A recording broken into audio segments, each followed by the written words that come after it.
Good morning, students. Today I am gonna start chapter number first. Snapshot, chapter number first, page number second.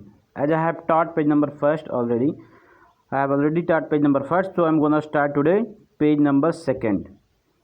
Consequently, even though I could see the horse so magnificent, even though I could smell it so lovely, even though I could hear it breathing so exciting, I couldn't believe the horse and anything to do with my cousin Murad or with me or with any of the other members of our family. कह रहे हैं कि यद्यपि मैं घोड़े को देख सकता था, बहुत ही सुंदर था, मैं उसको सूंघ सकता था, कितना प्यारा था, मैं इसकी सांस लेने की आवाज़ को सुन सकता था, बहुत ही एक्साइटिंग थी, लेकिन फिर भी मैं विश्वास ही नहीं कर सकता था कि इस घोड़े का मेरे भाई मुराद के साथ कोई लेना देना हो या फिर मेरे परिवार के किसी मेंबर के साथ कोई लेना देना हो, असलीप और अवेक, सोते या जागते में भी। Because I knew my cousin Murad couldn't have bought the horse, क्योंकि मैं जानता था कि मेरा चचेरा भाई मुराद घोड़े को नहीं खरीद सकता था। And if he could not have bought it he must have stolen it, और अगर उसने इसे ख़रीदा नहीं है तो ज़रूर उसने इसको चोरी किया है। And I refuse to believe he had stolen it, और मैं इस पर विश्वास करने से इनकार करता हूँ कि उसने चोरी किया होगा। No member of Garoghlanian family could be a thief, Garoghlanian परिवार का कोई भी सदस्य चोर नहीं हो सकता। I started first at my cousin I stared first at my cousin and then at the horse. शुरू में स्टेयर मतलब घूरना, पहले मैंने अपने भाई कजिन, अपने चचेरे भाई मुराद की तरफ देखा, फिर घोड़े की तरफ। There was a pious stillness and humor in each of them which on one hand delighted me and the other frightened me. दोनों एकदम शांत थे, दोनों एकदम शांत स्थिर खड़े थे, जिसमें एक तरफ तो मुझे खुशी हो रही थी, दूसरी तरफ मुझे डर हो रहा था। Murad, I said, where did you steal this horse? मैंने मुराद से कहा, मुराद ये घोड़ा तुमने कहाँ से चुराया? कहाँ चुराया तुमने ये घोड़ा? Leap out of the window he said if you want to ride. उसने कहा कि खिड़की से नीचे कूद जाओ अगर तुम घुड़सवारी करना चाहते हो तो। लीप आउट मतलब जंप कर जाना। इट वॉज ट्रू देन, इसका मतलब ये सच था। He had stolen the horse, उसने घोड़ा चुराया था। There was no question about it, अब इस पर कोई क्वेश्चन नहीं बनता। He had come to invite me to ride और नॉट एज आई चूज, वो मुझे इनवाइट करने आया था, मुझे आमंत्रित करने आया था कि मैं राइड करना चाहता हूँ या नहीं, जैसा मैं चाहूँ। मतलब कह रहे हैं कि अब ये कंफर्म हो गया था, इस पर कोई क्वेश्चन ही नहीं बनता कि चुराया नहीं, और वो घोड़ा चुरा कर आया था और मुझे इनवाइट करने आया था कि मैं राइड करना चाहता हूँ कि नहीं। Well it seemed to me stealing a horse for a ride was not the same thing as stealing something else. कह रहे हैं ठीक है, लेकिन मुझे ऐसा लगता है कि घुड़सवारी करने के लिए घोड़ा चुराना वैसी चोरी नहीं मानी जाएगी जैसे कोई और चीज़ चुराना। भाई जब अंदर से खुद का भी मन है घुड़सवारी करने का तो जाहिर सी बात है कोई ना कोई तर्क तो देंगे अपने मन में, अपने आप को समझाएंगे तभी जाएंगे।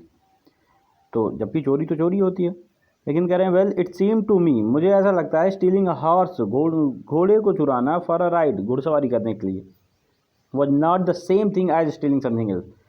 घुड़सवारी करने के लिए किसी घोड़े को चुराना वैसी चोरी नहीं मानी जाएगी जैसे किसी और चीज़ को चुराना, सच एज मनी, जैसे पैसे।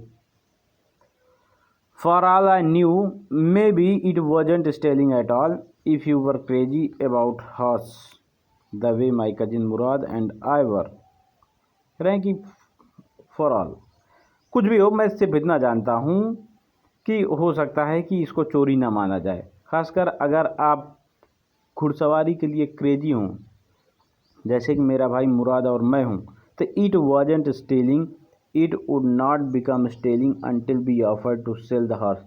कह रहे हैं कि मैं इतना जानता हूँ कि चोरी नहीं है, खासकर जब आप घुड़सवारी के लिए क्रेजी हों, सनकी हों, पागल हों एकदम, जैसे कि मैं और मेरा भाई है, तो इसे चोरी नहीं मानी जाएगी तब तक जब तक आप घोड़े को बेचने के लिए नहीं ले जाओगे। मतलब खुद घोड़ा चुरा के खुद घुड़सवारी करो फिर ले जाकर लौटा दो तो चोरी नहीं मानी जाएगी। चोरी तब मानी जाएगी जब आप घोड़ा बेचने जाओ। तो कह रहे हैं कि it wouldn't become stealing until we offer to sell the horse, ये तब तक चोरी नहीं मानी जाएगी जब तक हम घोड़े को बेचेंगे नहीं। Which of course I knew we would never do, जिसे मैं पूरी तरह से जानता हूँ, अच्छी तरह से मैं जानता हूँ कि हम लोग ऐसा कभी नहीं करेंगे। Let me put on some clothes I said, मैंने कहा ठीक है मुझे कपड़े पहनने दो। All right he said but hurry, उसने कहा ठीक है लेकिन जल्दी। I leaped into my clothes, मैं तुरंत झटके में अपने कपड़े उठाया। I jump down to the yard from the window and leaped up onto the horse behind my cousin Murad. मैं तुरंत I jump to the yard from window, मैं विंडो से अपनी खिड़की से तुरंत यार्ड की तरफ जंप लगाया और सीधा घोड़े पर अपने कजिन मुराद के पीछे जाकर बैठ गया। That year we lived at the edge of town on Walnut Avenue, उस साल हम लोग शहर के एकदम किनारे, नगर के एकदम किनारे वॉलनट एवेन्यू में रहते थे। Behind our house was the country, हमारे घर के पीछे ही गाँव था। वाइनयार्ड थी, ऑर्किड थे मतलब बगीचे थे, इरिगेशन डिश थी, सिंचाई की नालियाँ थी, एंड कंट्री रोड्स, और गांव में जाने वाली सड़कें थी वहाँ। In less than 3 minute we were on Olive Avenue, और 3 मिनट से भी कम समय में हम लोग ऑलिव एवेन्यू में पहुँच गए। And then the horse began to trot, और अब घोड़ा दुलक की चाल चलने लगा, दुलक की चाल, ऐसे उछल कूद करते। The air was new and lovely to breathe, हवा एकदम शुद्ध ताज़ी थी। The feel of the horse running was wonderful, और घोड़े के दौड़ने का जो आनंद था, जो घोड़ा दौड़ रहा था तो ऐसा लग रहा था मानो बहुत ही अद्भुत नज़ारा हो, बहुत ही अच्छा महसूस हो रहा था। My cousin Mourad was considered one of the craziest member of our family began to sing, मेरा चचेरा भाई मुराद जो हमारे परिवार में सबसे क्रेजी जिसको समझा जाता था, वो गाना गाने लगा। I mean he began to roar, मेरा मतलब वो दहाड़ने लगा, क्योंकि बहुत अच्छी राग तो बनती नहीं थी। Every family has a crazy streak, हर परिवार में कोई न कोई सनकी तो होता ही है।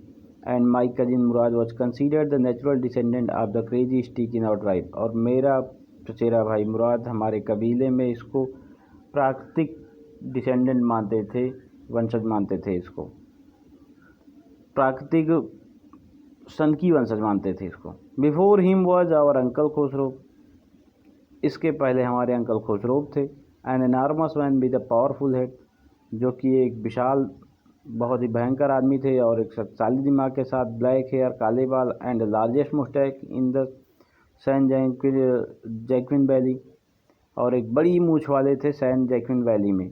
अ man so furious in temper, एक आदमी जो हमेशा गुस्से में, बहुत ही चिड़चिड़ा, यानी सो इरिटेबल, बहुत चिड़चिड़ा, सो इम्पेशेंट, बहुत ही अधीर, that he stopped anyone from talking by roaring, इतने इम्पेशेंट थे कि वो किसी को भी बात करने से दहाड़ कर रोक देते थे। इट इज़ नो हार्म, पे नो अटेंशन, यही कहते थे कि इससे कोई नुकसान नहीं है, पे नो अटेंशन टू इट, इस पर ध्यान न दो।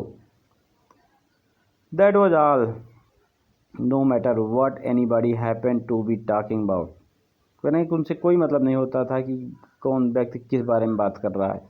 Once it was his own son Arak running 8 blocks to the barber shop where his father was having his mustache trimmed to tell him their house was on fire.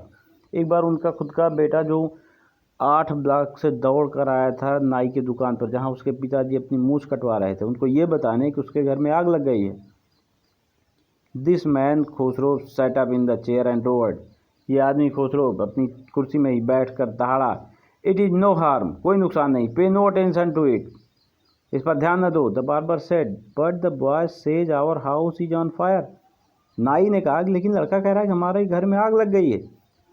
So Khosrove roared enough, it's no harm, ऐसे Khosrove फिर दहाड़ा, मैंने कहा ना इसमें कोई नुकसान नहीं है, इस पर ध्यान न दो। Okay student, we shall read next day, have a good day.